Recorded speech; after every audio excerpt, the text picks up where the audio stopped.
Hello everyone, कैसे हैं आप सब? बढ़िया। चलिए, अच्छी बात है। बढ़िया, स्वस्थ, खुश रहने चाहिए हमेशा। हम अध्यक्ष के बारे में ही बात करने वाले हैं।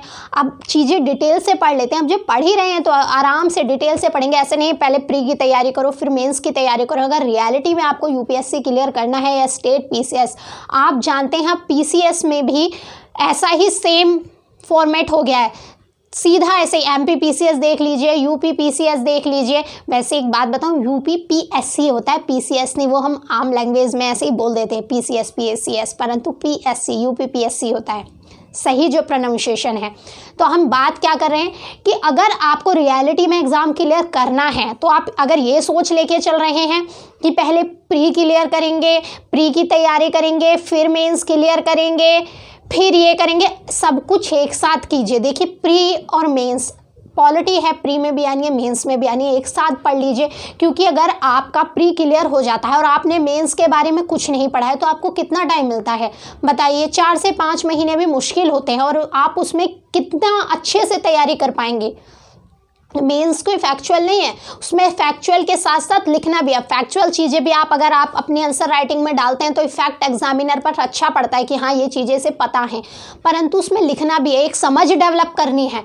तो आप ये सब मत कीजिएगा, प्री के करेंगे फिर मेंस करेंगे, एक ही साथ तैयारी कीजिए क्योंकि आप मजबूत रहेंगे। प्री निकल जाएगा, इसीलिए आराम से भाई 1 साल तो अगर आपको रियलिटी में 1 साल तो चीज़ें, 1 साल नहीं, अच्छी बात है, पूरा 1 साल नहीं तो 6-7 महीने तो आपको तैयारी के लिए देने पड़ते हैं। उससे मैंने आपको कुछ सोचिए कि एग्ज़ाम निकल रहा है, इसको भर दो उसको भर दो। अगर आपका फोकस है कि आपको यूपीएससी क्लियर करना है तो प्लीज़ फोकस कीजिए 6-7 महीने बिना किसी को कि ये इसको भी भर दो इस फॉर्म को भी भर दो। एक बार पहले जंग के लिए अपने आप को तैयार तो कीजिए और फिर जब तैयार कर लेंगे फिर आराम से एग्ज़ाम के जो फॉर्म आ रहा है उसको भी भरिए, ये भी भर लीजिए, वो भी भर लीजिए। परंतु जिस समय आप तैयारी कर रहे हैं उस समय अपने माइंड को डिस्ट्रैक्ट मत कीजिए कि ये भी कर लूँ, ये फॉर्म निकल रहा है अब इसकी कर लूँ, 6 महीने इसकी कर लो, 6 महीने इसकी कर लो। ऐसे काम नहीं चलता बिल्कुल भी।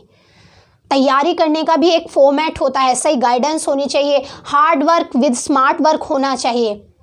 चलिए, हम अध्यक्ष के बारे में बात कर रहे हैं तो इसलिए मैं आपको प्री मेंस सारी चीज़ें साथ में ही लेके चल रही हूँ। बस पॉलिटी की नेक्स्ट वीक से, नेक्स्ट नहीं तो उससे नेक्स्ट वीक से, तो 1-2 हफ्ते में तो शुरू हो ही जाएगी। जब आप ये तीनों तरीके से पढ़ लेंगे, कॉन्स्टिट्यूशन भी देख लेंगे, फैक्चुअल, पार्लियामेंट भी पढ़ लेंगे और पॉलिटी, जिसे आप सीधा पॉलिटी कहते हैं, पॉलिटी है, उसके बाद आपके ज़्यादातर क्वेश्चन जो माइंड में है सब शांत हो जाएंगे। चलिए, अध्यक्ष के बारे में पढ़ते हैं और क्या क्या विशेष अधिकार अध्यक्ष को दिए हुए हैं। और याद रखिएगा, वो अध्यक्ष पद को हैं, उस व्यक्ति को नहीं है। आप देखिए, कोई भी है, कोई व्यक्ति प्रधानमंत्री के पद पर है, उस पद की गरिमा है, उस व्यक्ति की नहीं। वो उस पद पर है इसलिए उसको वो रेस्पेक्ट मिलती है। तो इस बात को क्लियर याद रखिएगा।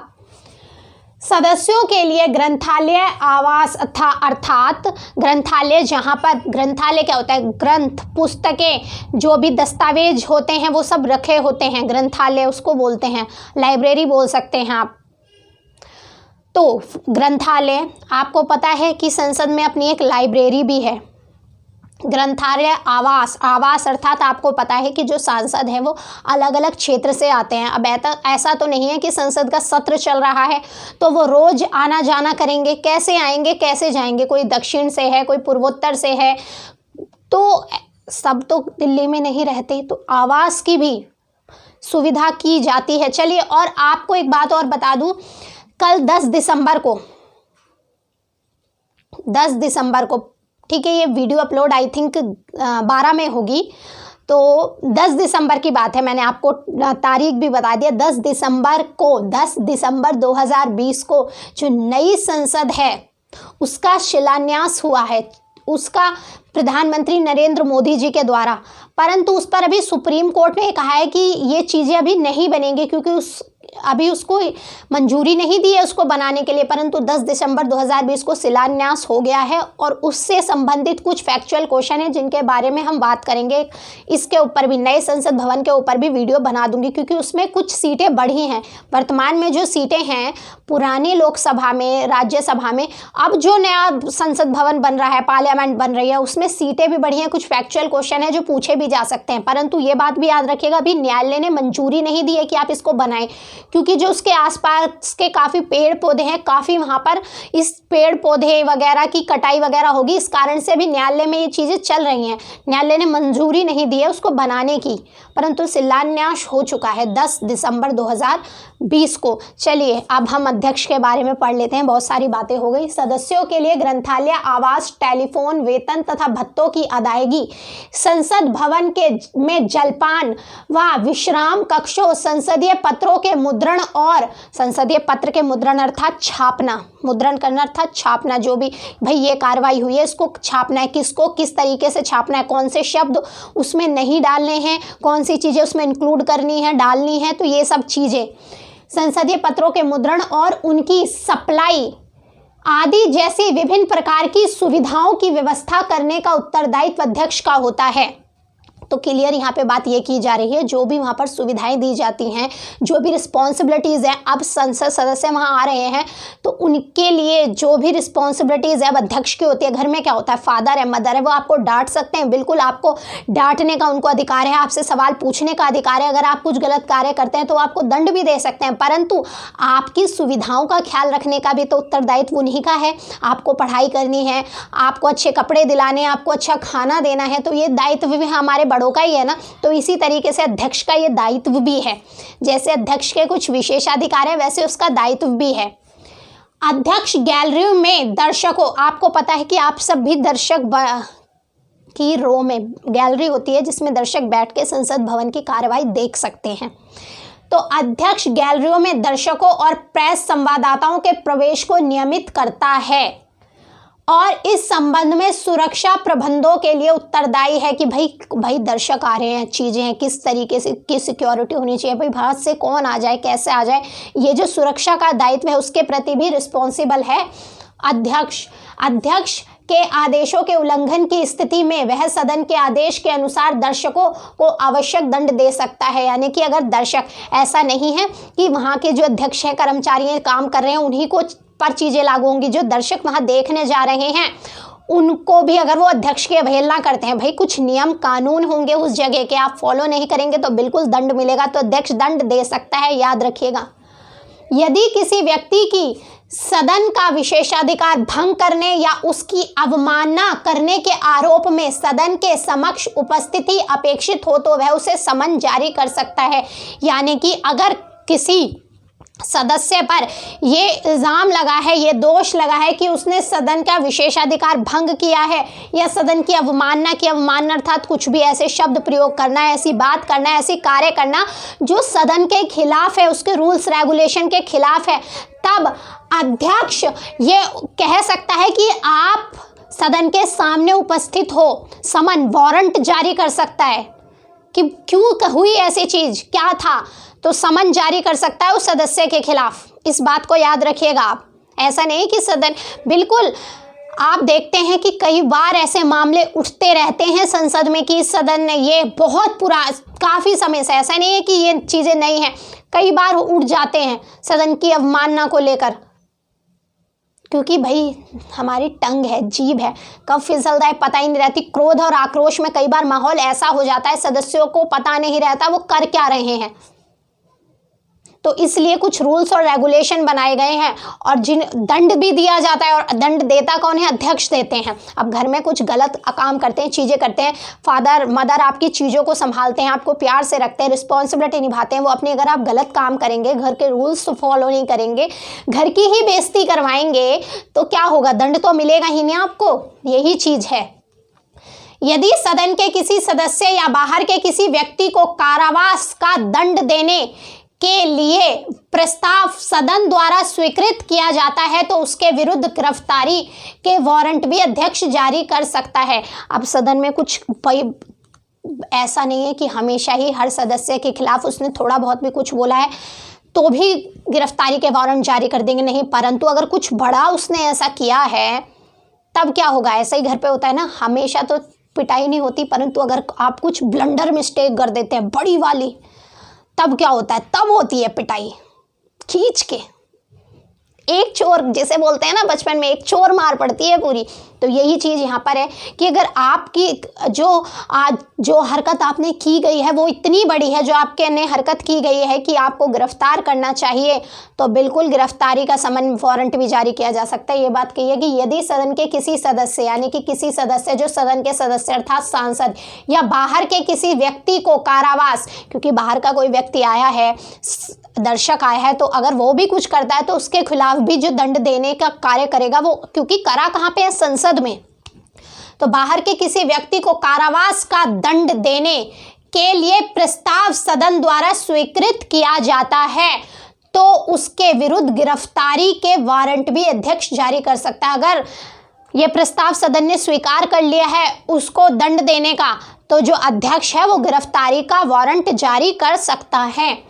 संसदीय दलों को मान्यता प्रदान करने के लिए मार्गदर्शी सिद्धांत अध्यक्ष निर्धारित करता है और लोकसभा में विपक्ष के किसी दल के नेता को विपक्ष के नेता के रूप में मान्यता अध्यक्ष के द्वारा ही दी जाती है। तो यहाँ पे दो बात की गई है कि संसदीय दल को मान्यता प्रदान करने, संसद में जो दल हैं, अब ऐसा ही तो है नहीं कि कोई भी जाके सीधा वहाँ बैठ जाएगा, तो संसदीय दलों को मान्यता प्रदान करने के लिए मार्गदर्शी सिद्धांत अध्यक्ष निर्धारित करता है कि अगर आप ये चीज़ फॉलो करेंगे, क्राइटेरिया फॉलो करेंगे, तो आप संसद के दल के रूप में नामित हो जाएंगे। तो वो सिद्धांत कौन जारी करता है? अध्यक्ष जारी करता है। और लोकसभा में जो विपक्ष का नेता है, आपको पता है लोकसभा में या राज्यसभा में, दोनों में ही एक नेता पक्ष होता है, एक नेता प्रतिपक्ष अर्थात विपक्ष होता है। नेता पक्ष तो वही होता है जिसकी सरकार है। अब जैसे लोकसभा में बीजेपी का बहुमत है और प्रधानमंत्री भी बीजेपी से हैं और लोकसभा के मेंबर हैं, तो लोकसभा का जो नेता पक्ष होगा वो प्रधानमंत्री जी हैं। ऐसा नहीं है कि अगर आप देखते हैं कि जो प्रधानमंत्री जी हैं वो राज्यसभा से भी हो सकते हैं, ऐसा नहीं है कि हमेशा लोकसभा से ही प्रधानमंत्री बने हैं। इंदिरा गांधी जी राज्यसभा से भी प्रधानमंत्री रही हैं और लोकसभा से भी रही हैं। तब क्या होगा? अब तो ठीक है, प्रधानमंत्री नरेंद्र मोदी जी, हमारे माननीय प्रधानमंत्री जी लोकसभा से ही मेंबर हैं। अगर वो राज्यसभा से मेंबर होते तब कौन होता लोकसभा में नेता पक्ष? सदन का नेता कौन होता तब? ये क्वेश्चन फैक्चुअल पूछे भी जाते हैं आपसे कि वर्तमान समय में लोकसभा का नेता पक्ष कौन है या सदन का नेता कौन है। तो मैंने अभी तो मोदी जी हैं क्योंकि वो लोकसभा से ही सांसद हैं, ठीक है, परंतु अगर वो राज्यसभा से होते तब कौन होता? तो एक बात क्लियर रखिएगा कि उस ही सदन से होगा सदस्य पक्ष का जो होता। अगर प्रधानमंत्री मोदी जी राज्यसभा से प्रधान होते और राज्यसभा से सांसद होते और प्रधानमंत्री पद को सुशोभित कर रहे हैं, तो जो लोकसभा में नेता पक्ष होगा या सदन का नेता होगा वो लोकसभा का ही होगा। तब वो सदन के नेता राज्यसभा से हो सकते हैं, क्लियर रखिएगा, परंतु लोकसभा से नहीं हो सकते, क्योंकि भाई लोकसभा में है तो लोकसभा का ही सदस्य होगा, राज्यसभा में है तो राज्यसभा का ही होगा। ये कई बार आपसे फैक्चुअल क्वेश्चन है, पूछे भी जा सकते हैं। तो इसी तरीके से राज्यसभा और लोकसभा में दोनों में सदन के नेता अर्थात नेता पक्ष और नेता प्रतिपक्ष या विपक्ष भी कह सकते हैं, दोनों होते हैं। वर्तमान समय में लोकसभा में 2014 में भी नहीं था, क्योंकि नेता प्रतिपक्ष यानी कि आपको विपक्ष में बैठने के लिए 10% टोटल सीटों का 10% सीट होना अनिवार्य है, 10% सीटों पर जीतना अनिवार्य है, परंतु कांग्रेस इतनी सीटें नहीं जीत पाई थी। तो 55 सीट अर्थात 55 सीटें आनी चाहिए, आप तब नेता प्रतिपक्ष के रूप में, नेता विपक्ष के रूप में बैठ सकते हैं। यह नियम है, बनाया हुआ है शुरू से ही। तो कांग्रेस को इतनी सीटें नहीं मिली थी, इस कारण से जो हमारा नेता प्रतिपक्ष विपक्ष, समय समय पर बात उठती रही है कि नहीं होना चाहिए, विपक्ष बहुत ज़रूरी है, क्योंकि सही है, लोकतंत्र में विपक्ष की अपनी अहमियत है। तो जो विपक्षी दल के नेता को मान्यता देता है कि हाँ ये विपक्षी दल का नेता है, नेता प्रतिपक्ष है, उसको मान्यता देने का काम भी हमारे अध्यक्ष के द्वारा ही किया जाता है। ये बात है, कुछ फैक्चुअल क्वेश्चंस है वो भी मैंने आपको बता दिए, क्लियर। यदि कोई सदस्य त्यागपत्र देता है तो अध्यक्ष जांच करता है। यदि जांच के पश्चात अध्यक्ष का समाधान हो जाता है कि यह त्यागपत्र स्वेच्छा से, अर्थात उसने अपनी मर्जी से नहीं दिया, किसी के दबाव में दिया है। कई बार ऐसा होता है ना कि भाई किसी की सीट कम ज़्यादा हो रही हैं या राज्यसभा के इलेक्शन है तो इसमें त्यागपत्र दिलवा देते हैं ज़बरदस्ती दबाव में।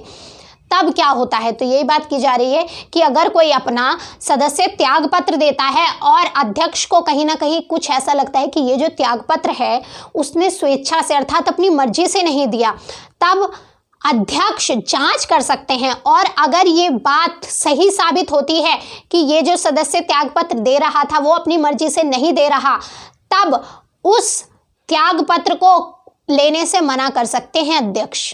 यही बात यहाँ पे की जा रही है। यदि कोई सदस्य त्यागपत्र देता है तो अध्यक्ष जांच करता है। यदि जांच के पश्चात अध्यक्ष का समाधान हो जाता है कि यह त्यागपत्र स्वेच्छा से नहीं दिया गया है या सही नहीं है, तो वह त्यागपत्र स्वीकार करने से मना कर सकता है। क्लियर। दल बदलने के कारण, आपको पता है दल बदल संबंधी कानून भी बना दिया गया है। अब को बड़े स्तर पर दल बदल के कारण चीज़ें फेरबदल होते थे, तो आज दल बदल के बारे में बात की जा रही है।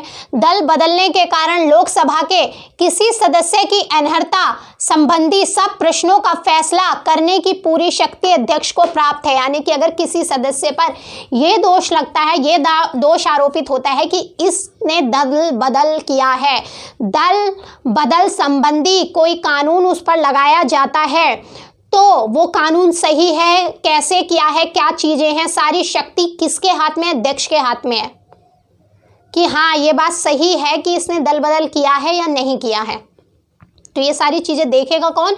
यही कि दल बदलने के कारण लोकसभा के किसी सदस्य की अनर्हता संबंधी प्रश्नों का फैसला करने की पूरी शक्ति अध्यक्ष को प्राप्त है कि हाँ भाई इसने दल बदल किया है, अभी अयोग्य हो गया है सदस्यता के। ये सब चीज़ें, इसका फैसला कौन करेगा? अध्यक्ष करेंगे। सिंपल सी बात है, ये बड़े बड़े निर्णय अध्यक्ष लेगा। घर के बड़े तो लेते हैं और लोकसभा में अध्यक्ष बड़ा है, तो निर्णय कौन लेगा? अध्यक्ष लेगा। परंतु इसमें भी एक कंडीशन है, परंतु इन मामलों में उच्चतम न्यायालय के अनुसार अध्यक्ष के निर्णय को न्यायालय में चुनौती दी जा सकती है। यानी कि जो दल बदल संबंधी नियम है, कानून है, उस पर सदस्य ने जो फैसला दिया है, उस फैसले के खिलाफ आप उच्चतम न्यायालय, कहाँ पे? उच्चतम न्यायालय, उच्च नहीं, उच्चतम न्यायालय, सुप्रीम कोर्ट में आप चुनौती दे सकते हैं, चुनौती दी जा सकती है। तो ये बहुत ही महत्वपूर्ण क्वेश्चन है, आपसे पूछा भी जा सकते हैं कि क्या दल बदल कानून के लिए, अब अध्यक्ष ने तो अपना फैसला दे दिया, तो क्या दल बदल कानून के लिए जो फैसला अध्यक्ष ने दिया है उसको चुनौती उच्च न्यायालय में दी जा सकती है? तो उच्च न्यायालय की तो यहाँ बात ही नहीं की गई है, यहाँ पर उच्चतम न्यायालय की बात की गई है। तो उच्च न्यायालय में नहीं दी जा सकती, उच्चतम न्यायालय में दी जा सकती है। तो एक एक शब्द का बहुत महत्वपूर्ण होता है। जल्दबाजी में हम जब एग्ज़ाम कर रहे होते हैं ना, अगर हमारा माइंड, जब हम अटैम्प्ट दे रहे होते हैं, चीज़ें कर रहे होते हैं, अगर हमारा माइंड स्टेबल नहीं है तो हम आने वाली चीज़ को भी गलत कर देते हैं। उच्चतम और उच्च पता ही नहीं रहता। इसीलिए कहते हैं जब एग्ज़ाम रूम में बैठे ना तो एकदम शांति से बैठें। हाँ, थोड़ा बहुत बर्डन होता है, देखिए रियलिटी है, होता है बिल्कुल, और वो प्रेशर ऐसा होना चाहिए जिससे चीज़ें पॉजिटिव में ही हो, नेगेटिव में ना हो। तो बहुत आराम से, पेपर आना या ना आना भी बड़ी बात नहीं है। कई बार हम आते हुए पेपर को भी गलत कर देते हैं क्योंकि जल्दबाजी में क्वेश्चन पढ़ते हैं। इसीलिए कहते हैं क्वेश्चन भी पढ़ना उतना ही मायने रखता है जितना उसका सही आंसर देना। जब आप सही क्वेश्चन पढ़ेंगे तभी तो उसका सही आंसर देंगे, और एक एक शब्द को बड़े ध्यान से पढ़ना चाहिए।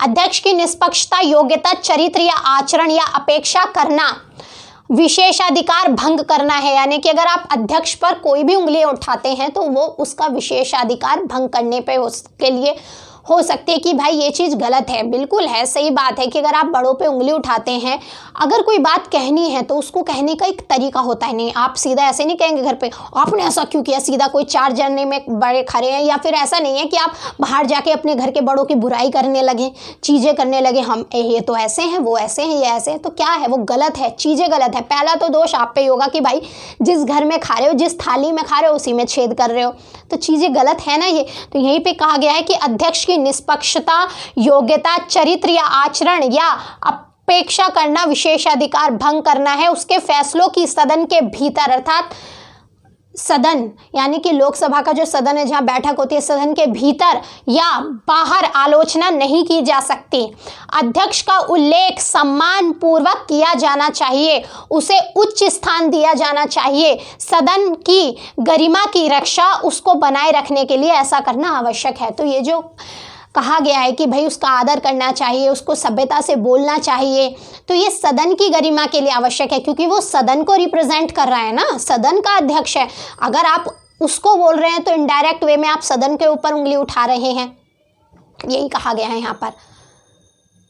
ठीक है, तो सदन की गरिमा और साथ ही साथ गरिमा बनाए रखने के लिए, उसकी वैल्यू, उसकी रेपुटेशन बनाए रखने के लिए आवश्यक है कि आप अध्यक्ष को, ऐसा नहीं है कि सदस्यों को गुस्सा आ रहा है तो वो अध्यक्ष पे निकालेंगे, उसको गलत लैंग्वेज यूज़ करेंगे, अभद्र व्यवहार करेंगे, ऐसा नहीं कर सकते। ये सब अवमानना होगी, सदन की अवमानना, बल्कि क्योंकि वो सदन को रिप्रेजेंट कर रहा है। पहले भी मैंने आपको जितने भी अध्यक्ष के बारे में जब से पढ़ा रही हूँ यही कह रही हूँ कि सदन को रिप्रेजेंट कर रहे हैं अध्यक्ष हमारे। ठीक है, सदन की तरफ से बोलते हैं, वो किसी पार्टी की तरफ से नहीं होते। जैसे ही वो अध्यक्ष पद पर बैठते हैं वो सदन के होते हैं, लोकसभा के तरफ से बात करते हैं, किसी पर्टिकुलर पार्टी की तरफ से नहीं करते कि बीजेपी, कांग्रेस या किसी की तरफ से नहीं होते, वो सदन को रिप्रेजेंट करते हैं।